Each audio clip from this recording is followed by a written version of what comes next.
Toronto St. Paul's residents will head to the polls on June 24th to fill the seat left vacant by longtime Liberal Cabinet Minister Carolyn Bennett.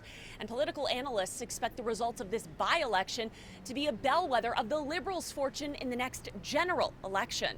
We know that Canadians are not happy with the direction of the country. They're not happy with the Liberal government. And Daryl Brooker with Ipsos Public Affairs says the issues Canadians care most about are pertinent in this riding. Mostly around the issues of cost of living and housing are no more pronounced than they are in a riding like St. Paul's, which is quite a mix of people who are quite affluent and people who are really struggling to get by and finding acceptable rental accommodations. Of the some 116,000 residents in Toronto St. Paul's, 60% are renters, according to the latest StatsCan data.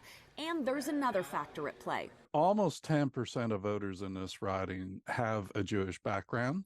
And with the dance the federal government has been doing in the war in Gaza, that may be enough to tip the scales against them in this by-election. But Greg Lyle with Innovative Research Group agrees with Brooker and says the bigger sway for voters will be the cost of living. He adds Liberal candidate Leslie Church, the former Chief of Staff to Finance Minister Chrystia Freeland, has her work cut out to continue the 26-year Liberal legacy in this riding. They basically need to motivate their base vote, and the obvious way to do that is to attack the Tories.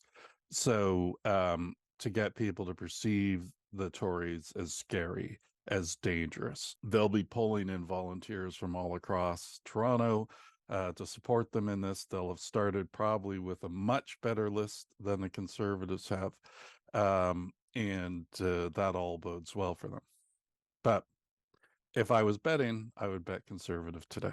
The Conservative Party of Canada has nominated financial professional Don Stewart, while Amrit Parhar, who works as a director at a nonprofit, will run for the NDP. If the Liberal Party vote does collapse and progressive voters who are part of that Liberal Party coalition decide to go to the NDP, then it could be a closer race between the Conservatives and the NDP.